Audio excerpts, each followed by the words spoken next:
viewers, and welcome to a special program that we're featuring KYPT Technical Institute, that's Kanyama Youth Program Trust. And in the studios, I have a privileged host, the coordinator. I don't know whether it's a coordinator or president or what. Good morning, sir. Good morning. It's Mr. Levy Kafodi. Okay. We'll be talking about the issue to do with skills development. As you know, a lot of young people are unable to make a right decision and everything. Talking about briefly background about Kanyama Youth Program Trust, maybe background so that our viewers are able to understand. Okay. Kanyama Youth Program Trust has been in existence since 1987. It was started as a youth program, and then the Kaunda regime, or the UNIP regime, the idea was actually to provide skills training to the underprivileged young people, especially those that are left out from the mainstream training programs which are issued by the colleges. And I think it wasn't only Kanyama Youth Program, there are quite a number of projects that were established at that time. In Chawama, there was Chawama Youth Project. In Garden, there was Standizen Trades. Here in Kabwata, there was Kabwata Skills Training. I don't know if it still exists. And quite a number of training institutions. Okay. So you have been there, and there are a lot of institutions that we've seen, they come and go and everything. There is someone who completed maybe get over, I don't know, what qualification can someone have for him to be enrolled at your institution? Okay. I think our institution is a bit different from the mainstream training programs. In the first place, I must indicate that we are a fully TVETA registered institution. Okay. We've been a TVETA registered institution since TVETA was established. Before TVETA was established, we were registered with the Examination Council of Zambia as a trade institution. Okay. So Kanyama Youth Program has been in existence and has been providing quality training to the young people of Lusaka. Now, we have different categories of training and grades that we offer. I don't believe in one not completing school or one. I mean, skills training is about giving you the tools for survival, and I think that's the reason why we exist. For one reason or another, if you ended in grade 7, you'll be given a qualification according to your education. We have level 3 under the TVET qualification framework. Level 3 is given to those that are unable to communicate in writing. It means that your examination will be practically based. So to cut you, like, so in terms of specialization, you just, I know there's some person living with disabilities and everything, the deaf and everything. You also, is your institution also open to those kind of? Yes. We are running 2 centers. Okay. The other one is opposite Namnunga School. It's quite not too far from the city center of Lusaka. The other one is right in the compound, closer to Kanyama Clinic and Kanyama Local Court. The one that is in Kanyama, closer to the Kanyama Local Court and Kanyama Clinic, offers training to differently abled persons. Okay. Now, we train them in computer literacy skills and also tailoring and designing and carpentry, pottery. The one that is along Los Angeles Road, just opposite Namnunga School, we offer auto mechanics, tailoring and designing, power electrical, auto electrical, so and also general hospitality, and hotel and catering. So relating to our topic, we're talking about the issue of skills development towards, as you know, currently our country, we're also baffled with the COVID-19, and our economy again is not doing fine. Our culture is depreciating day in, day out.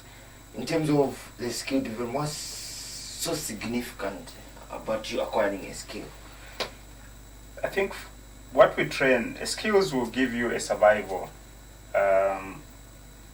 I'll tell you that I did many other professional courses, but above all, I appreciate the fact that I did mechanics before I did my business management and journalism like you are.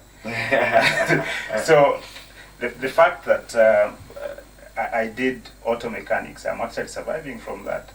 You can see me in an overalls and I'm working on stuff. Skills development like vocational skills training will actually give you the third hand that is going to make you survive.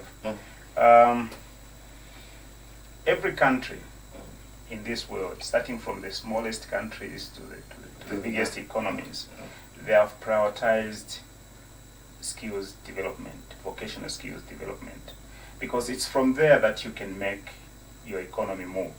It's from there that you can begin to produce. If you have a skilled labor, there are countries that just invest in education and skills. For example, Cuba just exports.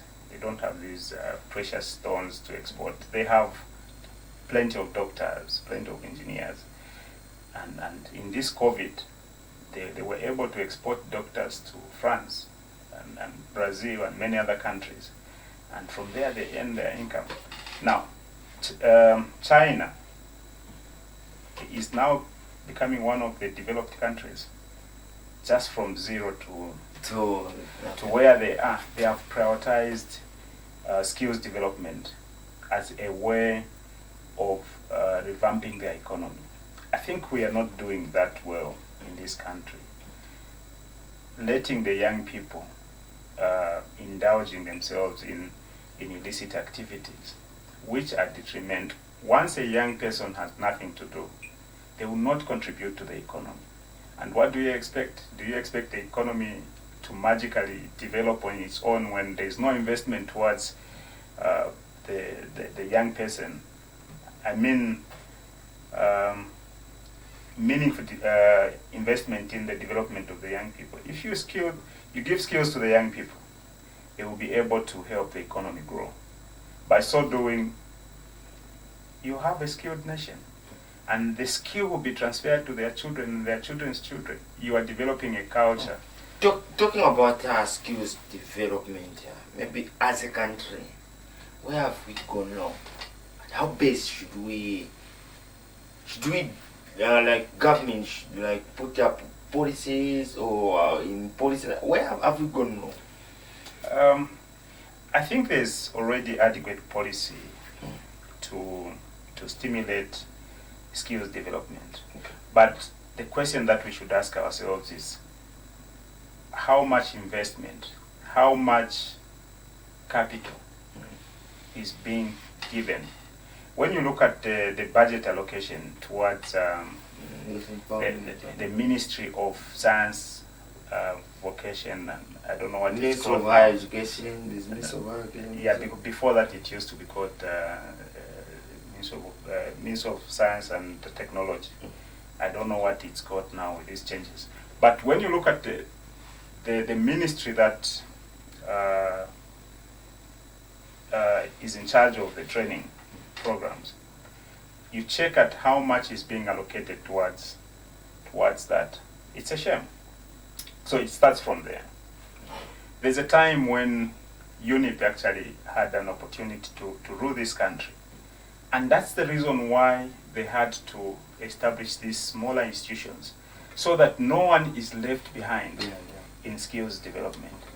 And technically speaking, when President Mwanawasa, the late May, so rest in peace, came into office, he established what was called the TVET Fund. The TVET fund was there to develop the technical education in this country. And what was happening is that the TVET fund was cushioning training institutions like ours. I mean, we were able to access the TVET fund. We were able to access tools to give to the young people. We were able to access financing to improve on the infrastructure, and we're able to also get access to other financing institutions through the TVET institution, which is TVET. Now, what has gone wrong? Those things are no longer existing. Okay. Now, once you kill the source that provides technical education resources, then you've killed the whole system. We cannot admit more young people into the system right now. They have to pay. Now, you've alluded to the fact that the economy is not doing fine. The depreciating of the kwacha. The depreciation of the kwacha, and the young people have no jobs. Unemployment, high unemployment level. Their parents also are struggling to put a meal on the table. They cannot be helped because young people are not skilled to get employed. The employment sector is dwindling by the day. By so doing, the situation is now becoming almost uncontrollable. Now, the only way that we can lift the young people from this dilemma is by government to prioritize their expense from other expenses. I mean, fine, you can build hospitals, you can build roads, but if you are unable to build the human capacity to be able to allow the country develop the basis on which they can lie on in the next 15, 10 years, 20 years, it means that you are doing nothing as a country. The road will be damaged. Who is going to repair it? If the young people are not skilled to repair it after 10 years, are you going to call the Chinese again? So I think that's where we are not doing well. Okay. Looking at it, for example, like from a background like someone who has, for example, just completed Grade 12 and everything, what's so significant about acquiring the skill? Then again, there's that issue of saying that the school fees are high and everything. How do you deal with that? I think the reason why institutions like ours exist is to cater for a certain special group of people who cannot afford. It's true. I was lucky to have gone to Evelyn Horn to do my journalism for 3 years. Yeah, and I actually paid less. Okay. And I was also lucky to have gone to the university and learn for free, which is not happening now. That's not the privilege that other which other young people are not having. Yes. Now, that's the more reason why I have dedicated my time and try to see how we can help those young people who don't have the kind of privileges that we had at the time, and see if it's possible that they can acquire the minimum accepted skill, at least to make them survive. And I've seen young people that have come from nothing to something. Now, of course, it hasn't been easy because you are dealing with a community. We are dealing with communities like Chivolia. We are dealing with communities like John Leng. We are dealing with communities like Kanyama itself. Kanyama is quite vast. You are dealing with Old Kanyama, Mtandabantu, and the like. And then you're also dealing with some of the middle class students. Now, what is happening is that while the institution was formed and created for these communities, they are unable to pay for the fees. And because we are charging, and we are not being subsidized, as it were, because the truth is that the institution was formed to be subsidized by government. Okay. But down the line, policies have changed, governments have gone, and in EPM, and now we are in PF. We're in PF of the late Michael Sata, may he so rest in peace. And now we are in the PF of Honorable Edgar, not Honorable, His Excellency Edgar. Now, so you see that the shift of government actually goes with the shift of policies. Okay. Now, because of that, there are certain young people up to now who may not be able to be captured in terms of offering the skills training that they need. Now, what do you do in that regard? What is supposed to be done is the ministry in charge of higher education to take a holistic approach, not only to focus on institutions that are run by government. They already have their lecturers paid. They already have some of the students on bursary.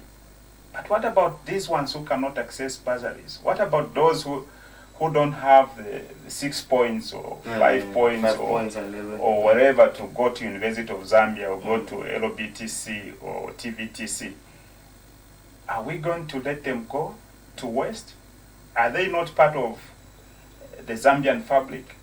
I think we are being unfair to some of the young people because we cannot complete the fabric of the youth. Actually, they are in the majority.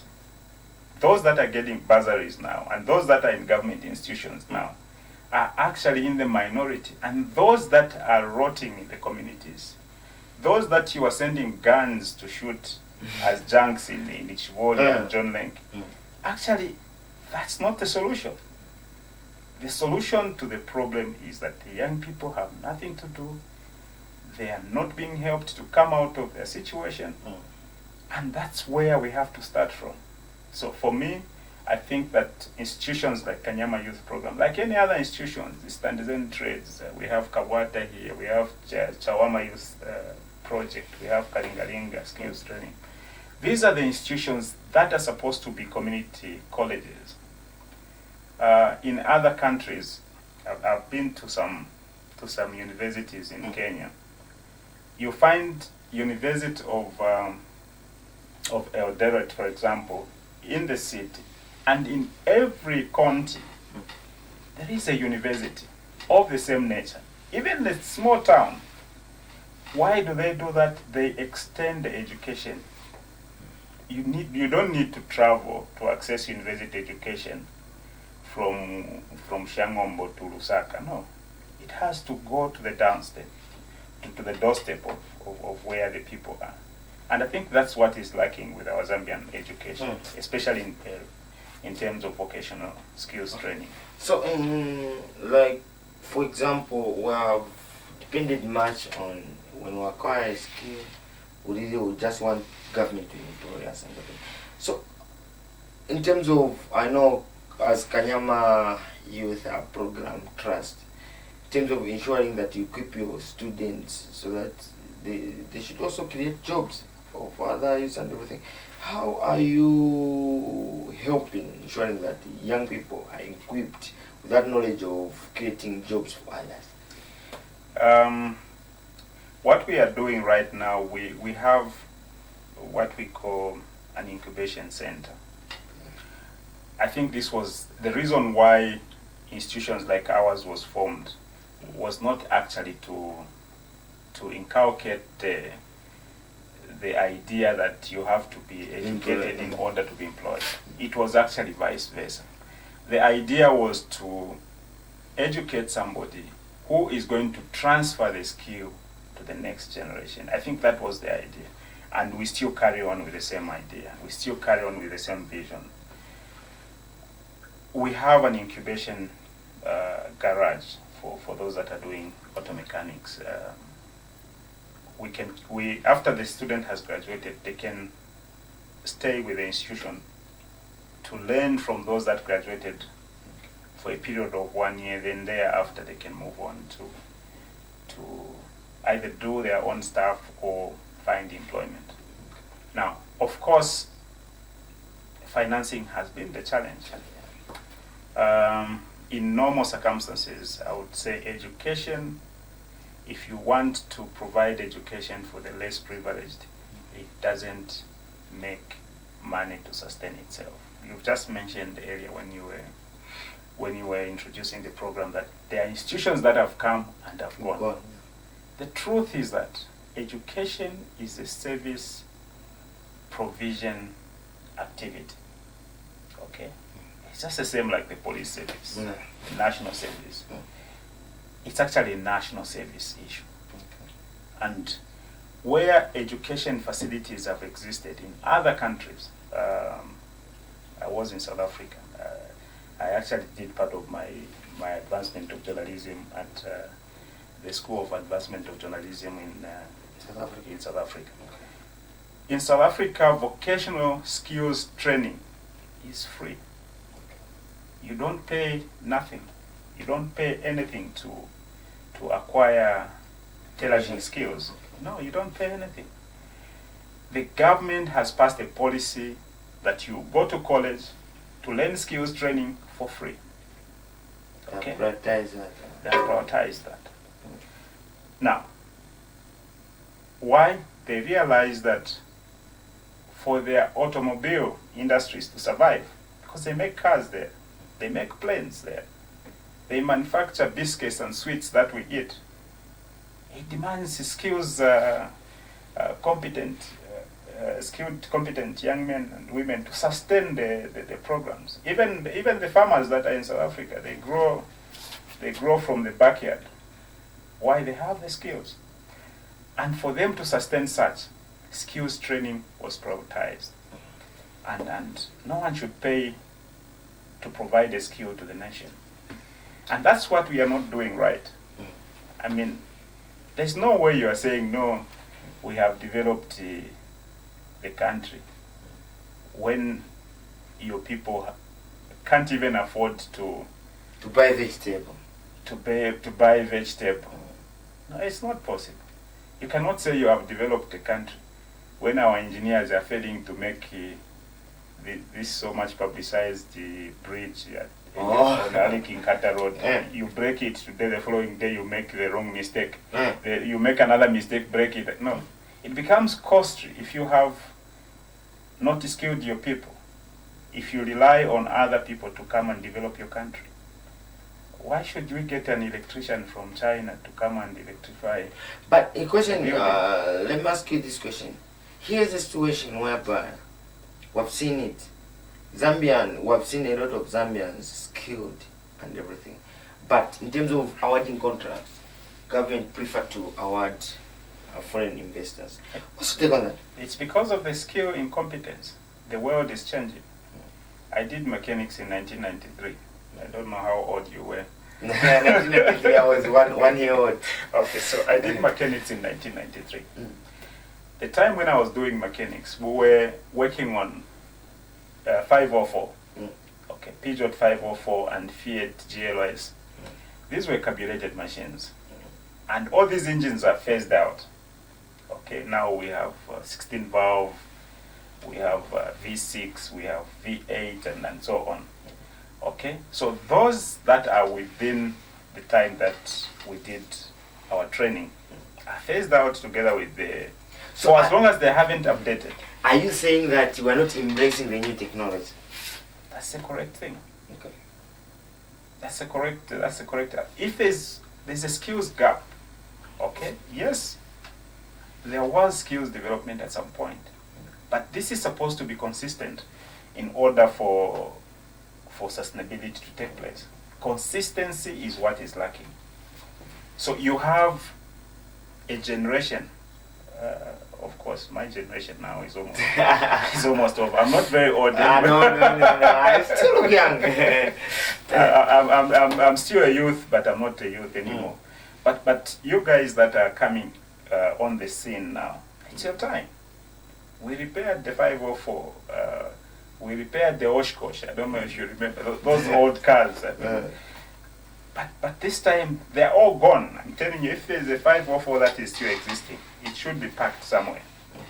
Okay. If there's a Fiat GLS that, I don't know if you've seen it as you are growing. If there's a Fiat GLS that is still there, it might be in scrapyard now. So what are we saying? We are saying that there shouldn't be a cut because technology is advancing so quickly. Now, we should move with technology. And that's what we are not doing. Under very difficult circumstances, TVETA is trying to do one or two things, but they're not doing enough. Okay? Probably not because we don't have competent people at TVETA, but because they are also underfinanced. Okay, they cannot say it because they are the government department, but we can say it because we are not a government department. But what we are saying is that TVETA should be given full capacity to help these institutions like ours, those that were left out during the transition of different governments. I mean, we were left out during the transition. It was started by government programs. Yeah, in UNIP, youth movement was very strong. And the Youth Council, the Youth League in UNIP, then they had the department called the Youth Council. It established a lot of things, a lot of cooperatives that are still running up to now. Okay? But with the changing of governments, some of the programs that UNIP started were phased out. Some of them were incorporated into the succeeding governments. Now, if a project like ours is doing something which is supposed to be supported by the government, I'm sure it's incumbent upon the government of the day to look at the role that these programs are doing and see the strength that exists in it so that it can be capacitated to do better in future. But if it's not given that support, it will die. Now, the natural death of these institutions means the natural death of a youth, the morality of society in which those institutions survive or thrive or save. Today you blame young people to be junks. And, where did the junk come from? When I was growing, there was no junk. There was no junk. You leave school today, I think the last national service was about 5 years after I left school. You leave school, you go, there was Kambirombiro. If you don't leave school, you go to Kambirombiro to do skills training under Zambia National Service. Now, I think, of course, that time has gone. Now we are talking about another time. You leave school today, whether you failed to go into the next grade or circumstances have fallen on your side, that your parents have died and you've got no other means of paying for your school fees. Institutions like Kanyama Youth Programs were established to take care of such circumstances. Now, once you kill the bridge which is supposed to allow the other people from the other side to join the others who are already on the other side, then you cut it off. It means that these others will live their lives and you also live your lives. Once you close your bridge to go to where they are, you face their wrath. And that's what is happening. Go to Chibodia with your nice phone, they'll get it. Yeah. Why? Because you've cut the bridge. You want to live your own life. You want them to live their own lives. Don't follow them. Because if you follow them, it means that you've entered the wrong territory. They are going to thrive on you. Now, what you do, there's still room for us to close that bridge, to mend that bridge, and allow these two societies to be able to mingle. In terms of the issue to do with, I know, equipping someone with a skill, take someone who has experience and everything. In terms of lectures, what kind, in terms of quality, ensuring that you have quality students and everything, you need to have quality lecturers and everything. In terms of lecturers and everything, how is it at Kanyama Youth Program Trust? Kanyama Youth Program Trust is just the same like Irwin Horn College, Lusaka Business Training. Any other training that is running under TVETA has to follow the TVET qualification framework. Okay, you have to be inspected from time to time, and inspectors do come to monitor the lecturers' lecture. They also, all lecturers are supposed to be accredited by TVETA, meaning that accreditation doesn't just come. You need to meet certain standards for you to be a lecturer under TVETA registered institution. So we have very qualified lecturers who can lecture anywhere for as long as it's a TVETA program. Okay, dear viewers, we are going for our first set of commercials. More information coming after.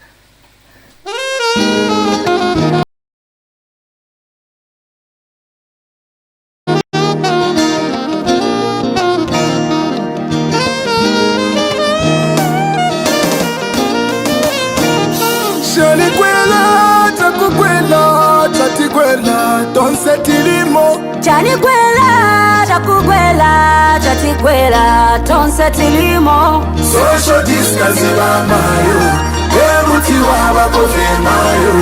Social distance wasa, momo samu uriko. Social distance sister, dia mkwala uriko.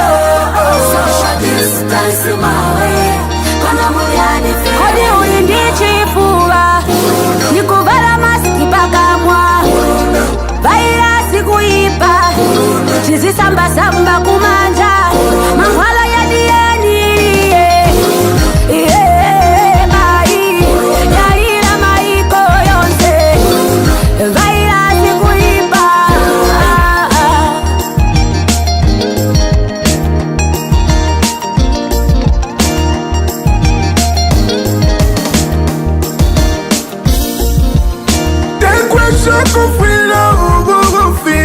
Achika Jesu inaposha corona iwe mona ubobufi mune wifwila inanga tezi kapose corona ubobufi mune shibuka Virus ni ya chilendo, sister sanitize mobe chilumendo. Mpase mita munzako, hapa ni mita na badepo. Tisebenzele pamozi, kugonjesa awa matenda. Sikolonsela foka, awa matenda tikulira. ukulungana kose na valesha ukupitana na valesha tumfwile tumfane Virus kuipa, yapa ya mbili. Kizisungeteka, kizinkhalamika.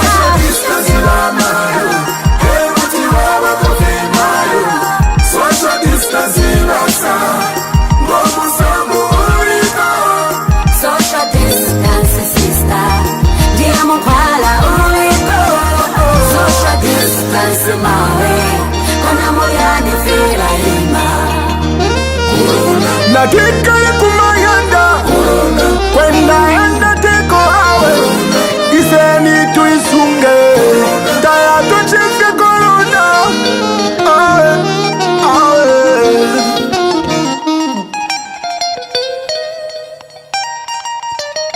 Welcome back, dear viewers.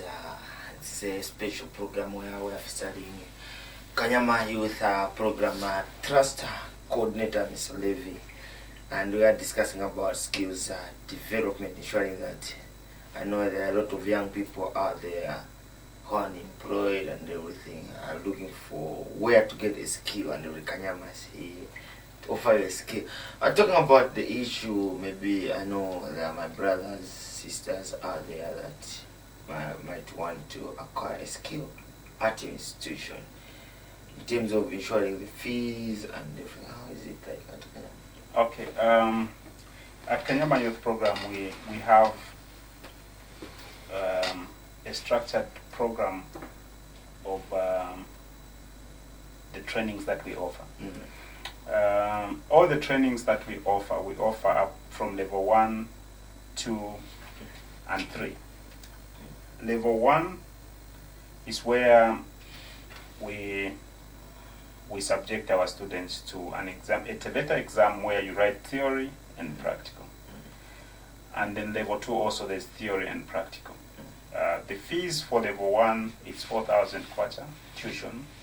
Then there's registration, which is 70 kwacha and 100 kwacha application fee. Yeah. There is a TVETA examination fee which is determined at the end of the training. So on that one I cannot give the specific cost. Then we run level 3 and level 2. Level 2 and level 1 they have the same fee structure. But level 3 we run it for 6 months. And the fees are 3,500 kwacha for tuition, and then the application is 100 kwacha and 70 kwacha registration. So you can see that our fees are not so exorbitant. All these are 1-year programs. Auto mechanics is 1 year, tailoring and designing it's 1 year. But definitely there's a break in between because you are in class for... So are you using term system or same system? No. We have a term of 6 months. You break for 2 weeks. We don't have that much time because our programs run for 1 year. Okay. So after 6 months, you break for 2 weeks, and then you come back for another 4 months. From there, you go back to industrial attachment. We attach our students to industries because ideally we want our students to be fully baked by the time they come to graduate. The idea is for them to feel how the actual industry operates. Exactly. So we subject them to the actual industrial attachments where they go and work with a company that deals in the course that they're looking at the structure, how is institution structured? Like any other community project, Okay. Kanyama Youth Program is a trust. Now, it's registered as a trust under the trust deed, meaning that it's an entity which is autonomous, but of course we are operating under the umbrella of the Lusaka City Council Trade School Association. It's a loose association of trade schools that were established under the same spirit. Definitely we do not report to Lusaka City Council, but we report to the Board of Trustees. There's a Board of Trustees, then there's a management, then there are tutors, then we have students. That's the structure of Kanyama Youth Program. As a coordinator, I happen to sit on the board as a secretary of the trustee. Okay, and I'm also registered as an executive trustee under the trust deed, because if it was a company, I would be the executive director, because I oversee the operations of the institution and report to non-active members of the institutions. So, as far as I know, any institution, whether smooth or pushing and everything, there are some challenges that the institution normally faces and everything. What are some of the challenges that you are facing and you need government's intervention? Like I was mentioning throughout the program, training is not a profit-making venture. Okay. Especially training started by government or any structure of government can never and will never ever be a money-spinning institution. Therefore, it's incumbent upon the government departments or the minister or any person within the structure, the governance structure of our country, to think about how do they support these training institutions. Now, in which area do we need support? For you to employ qualified trainers, even you journalists, there is a fee. I don't know if you... Yeah, you have to pay from MISA, the sponsor, you have to affiliate. You need to affiliate yourselves. It's just the same with the trainers. They have to affiliate themselves to TVETA as accredited trainers of TVETA programs. And us as an institution, we also have to subscribe to TVETA. Now, it's always funny that TVETA has put this closed blanket where if University of Zambia is running a program just the same like Kanyama Youth Program, they will lump you together. You have to pay the same fee. Okay? If Evelyn Hunt College is running a TVETA registered institution, Cavendish University is doing the same, LOBTC is doing the same. Kanyama Youth Program, for as long as you want to affiliate yourselves with TVETA, you have to fall under the same umbrella. It's unfair. There's no fair deal there. It's like you are saying, let's trade. When the lecturer from the other side is getting a salary of 7,000, 12 pin, and the other one is getting 1,000 kwacha, and you say, can you equate? It's not equity. Oh, okay. As we are going towards the end, I know my producer is busy telling me time and everything. Okay. Your concluding remarks? I think I would like to appeal to the young people that don't waste your life. Life is too precious, and at one point you grow. Like I'm also growing. There was a time when I was also a young person full of energy and the like. But as you grow, you realize that you'll have missed a lot of chances to make it in life. Now, if you waste your life, it means that you have wasted the life of your generation. So find time to visit us at Kanyama Youth Program Trust. We are running 2 centers. The other one is right in Kanyama. The other one is just closer to City Market. You walk along Los Angeles Road. It's just opposite Namnunga School. And inquire on the programs that we offer. We can actually give you more details about how you can be part of us and how you can get a skill from us. Be skilled and change the space. Okay, the last thing, maybe brother, sister there who is watching is asking himself, and asking for the number so that I call Kanyama, asking for maybe the number or how they can come through to you. Okay, thank you so much. I almost forgot to actually make the location clear. My phone number is 0977 236752. 0977 236752. If you call me anytime, at least during working hours. Working hours after 52. I'll be able to respond to you and then give you the directions on how you can find us. Okay.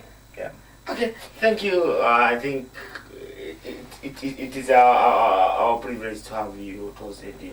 Dear viewers, you have it. We have been talking about skills development. I've been your host. My name is Joshua Savola, and in the studio that was a privilege to host the coordinator of Kanyama Youth Program Trust, Mr. Levy. Thank you very much for making it through Dream TV. Thank you very much. The pleasure is mine. Okay, dear viewers, join us next time. Same place, same times.